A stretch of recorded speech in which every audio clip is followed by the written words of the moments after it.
No hei, siin Marta ja krüptogaraaž. Täna on siis veebruari, kohe vaatame, mis veebruar meil on. 8. veebruar, issanda aasta 2026. Mõned päevad tagasi laadisin TikTok'i üles video tõestuse siis sellest, kuidas ma 16-17 oktoober ennustasin ära, kuhu Bitcoin kukub.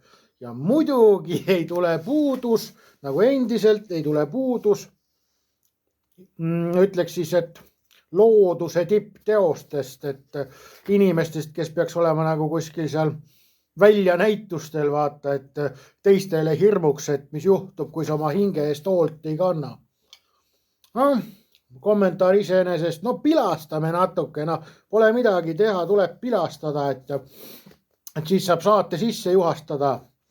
Kommentaar järgmine, jutumehi on palju ja ennustamine ise on kasutu, kui sa ei ole seda rahaks teinud. Tere mees, sul aju on kasutu, vaata. Kes keelas klubis mul inimestel alla müüa, on Bitcoini langust, keegi ei keelanud. Jutumehi on palju,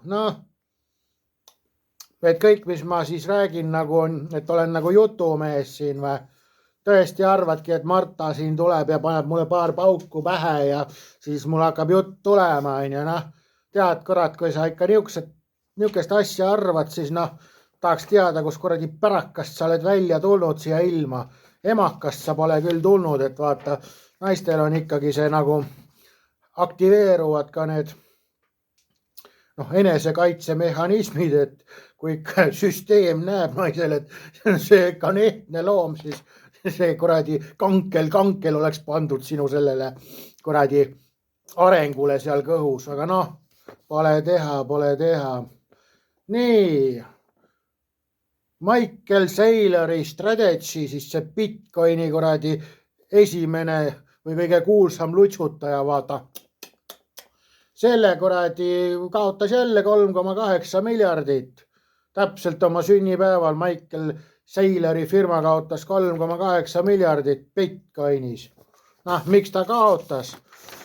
Seda me hakkamegi täna lahkama siin. Võtame siis uudise lahti. Jutumees, nagu ma olen. Kujutame siis ette, mis suured ütlevad. Valge Maja koostab ulatusliku kvantarvutuse täidesaatvat korraldust.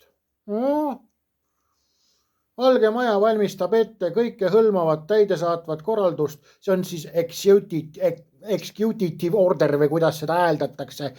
Excuse me, my English is very bad.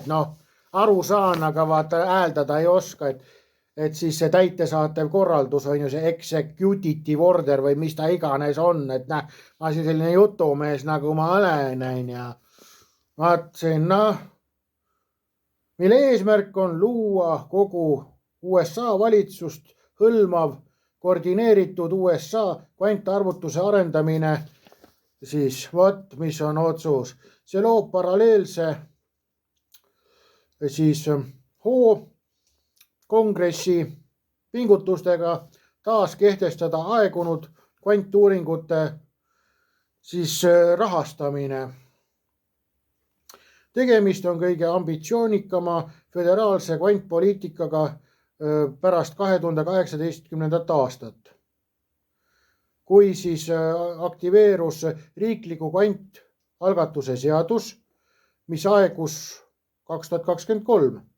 Eelseisev korraldus määrab olulised rakenduskontrollid, energeetika, kaitse ja kaubandusministrid nõuavad, et nad uuendaksid riikliku kvantstrateegiat 180 päeva jooksul. Poistel on siis seal Valges Majas üsna kiire, et kvantarvuti tuleb kallale. Vaat kui sa jutumeest ei kuulaks, siis sa ei teagi, mis maailmas toimub. Seal vaata, sa näedki ainult neid kuradi oma peikakotte, kui seal lutsutad. Peika samale ütleb, et kirjuta garaažile midagi head, kirjuta sina lased. Ja, ühe käega saan. Vaat, niimoodi sa seal arvutis oledki, lutsutad ja kirjutad, vot. Ja miks nad võiksid siis hakata seda kvantarvuti asja nüüd 180 päeva jooksul siis rakendama? Noh, ma ei hakka tervet seda uudist ette lugema, sellepärast et jutustamise eest siin ei maksta või jutumeestele ei maksta nagu Viimses reliikvias. Ja vaid loeme ühe järgneva lõigu või siis järgnevad leheküljed ette. Eks mõelge ise siis, kas ma olen jutumees või olen ikka ehtne uudiste ankur, vaata. Massi on, et võin ankur ka olla. Vot, Valge Maja täidesaatva korralduse eelnõu pealkirjaga uue kvantinnovatsiooni ajastu avamine kuupäevaga 3. veebruar 2026 seab eesmärgiks kiirendada USA juhtpositsiooni kvanttehnoloogiates koordineeritud föderaalse investeeringute, taristu arendamise, tarneahelate tugevdamise ja kommertsialiseerimise kaudu. Kuigi dokument ei sihi otseselt krüptovaluutasid, ei sihi, loeme edasi, rõhutab see kvantarengute, majanduslike ja julgeolekuliste mõjude käsitlemist. Seal hulgas praeguste krüptograafilistele süsteemidele. Vaata, jutumeestega ongi selline asi, et jutumees on palju lugenud, aga sina samal ajal, kui sina seal lutsutad, vaata, vahepeal teed trikkega, näe musi, mul pole käsi vaja. Vot. Jõudsid võib-olla lugeda ainult esimese osa ära, kus ütleb, et eesmärk ei ole ja krüptoga seatud ei ole, jäid seal magama ka juba, vaata, aga lõigu lõpposa ütleb, et riske praegustele krüptograafilistele süsteemidele. Loeme siis artiklit edasi. Kvantarvutid võivad tulevikus murda laialdaselt kasutatavat krüpteerimist nagu elliptiliste kõvera krüptograafia ECC, kasutades näiteks Shori algoritmi, mis võib paljastada privaatvõtmed.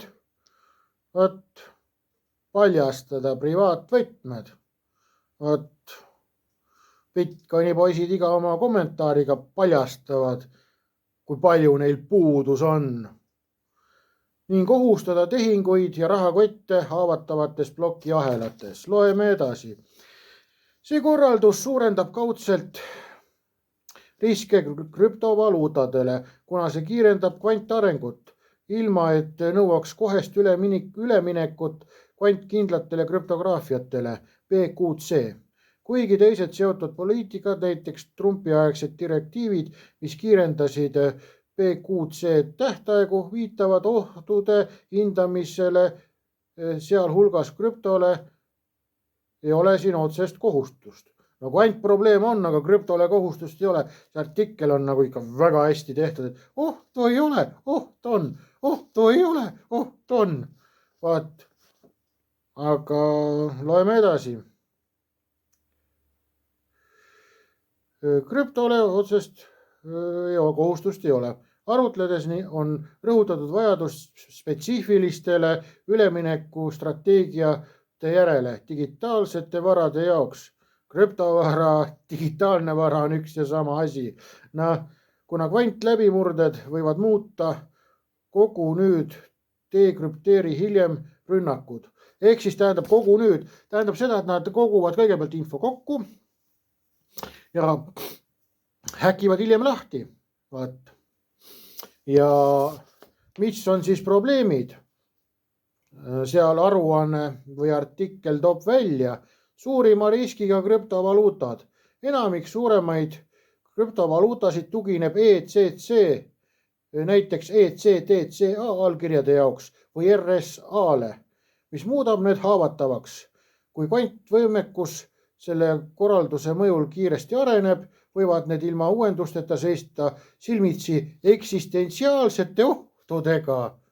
Vot, Bitcoin kasutab aadressite ja allkirjade jaoks SECP 256K1 CC kõverat on haavatav võtmete paljastamisele. Korduvkasutatud aadressitel olevad vahendid võivad olla varastatavad.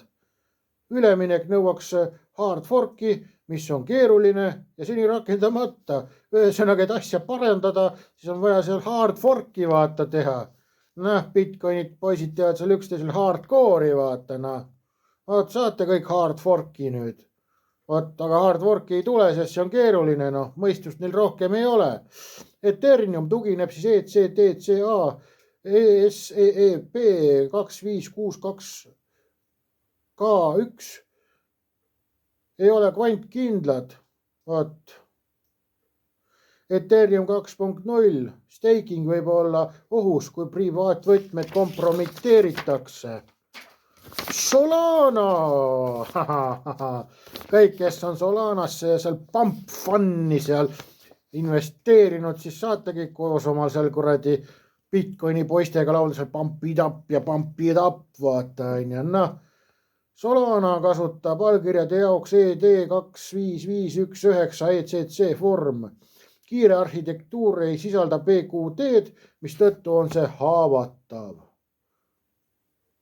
Muud ECC-d sõltuvad tokenid, paljud ERC20 tokenid Ethereumis, siis Binance, BEP20, Binance Smart Chain ja sarnased ökosüsteemid jagavad samu riske. Need moodustavad üle 80% kogu krüptoturu kapitalitsioonist. Nii.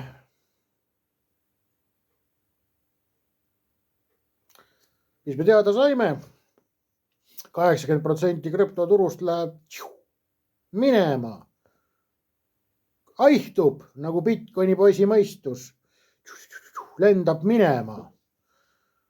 Ja sellepärast see Bitcoin ja krüptoturg alla kukubki, sest issid müüvad maha. Ja tasulistele ma siis postitasin nimekirja kvantkindlatest krüptodest. Et võite vaadata, mõelda, osta. Aga vaatame, kas me leiame veel midagi siit sellest artiklist. Loeme edasi. Peamised kvantalgoritmid krüptomurdmiseks. Kvantarvutid on teatud matemaatiliste probleemide lahendamisel kiiremad kui klassikalised arvutid. Sihtides plokiahela turvalisuse aluseid. Suuri algoritm, siis see, mis on see paha, see võib murdma asümmetrilise krüptograafia nagu ECC, mis on digitaalsete allkirjade näiteks Bitcoinis ja Ethereumis võtmete genereerimise aluseks. Vot sulle! Võtmed on genereeritud juba haavatavana. Mida see võimaldab? Suurte arvude faktoriseerimine või diskreetsete logaritmi probleemide lahendamine, võimaldades ründajal tuletada privaatvõtme avalikust võtmest või aadressist. Mis me nüüd teada saime? Lonkav kuradi jutt. Aga vaata seesama sinu see public aadress, kus sa saadad oma krüptot. Kuna Ethereum ja Bitcoin on sellised loodud juba, siis on võimalik need tagurpidi häkkida. Ehk siis sinu aadressist, kuhu me saadame, saame genereerida privaatvõtmed ja teha su paljaks.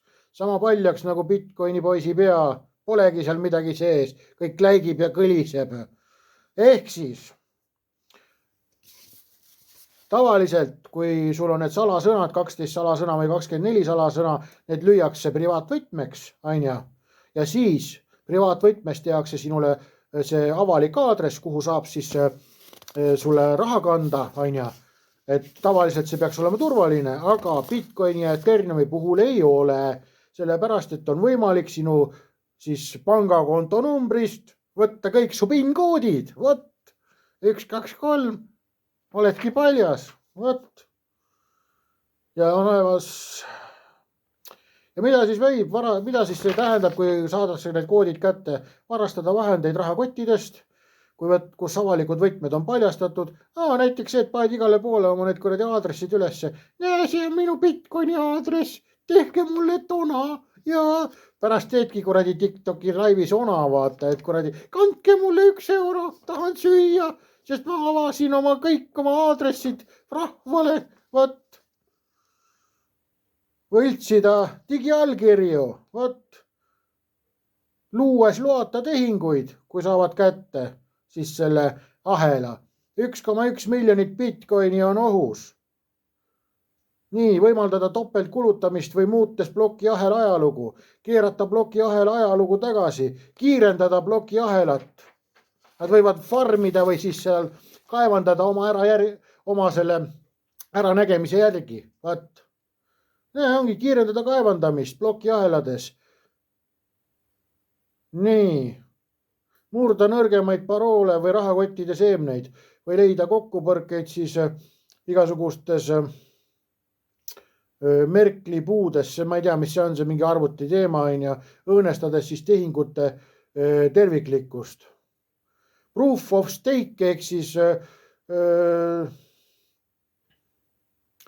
kui seal steikimine on, siis paned oma raha sinna kuradi lukku on ja siis teenid kasumist on ja siis POS muutes konsensusmehhanismides kiirendada rünnakuid juhuslikkusele siis genereerimise või validaatorite valiku vastu. Ehk siis nad saavad siis võltsida ahela validaatorite või ahela nende tõestajate andmeid. Kõik on korras. Nagu Norras, ei ole enam Norras. Norras ka juba on välja tulnud, et Epsteini tegelased seal, aga tšau, paka, näeme garaažis.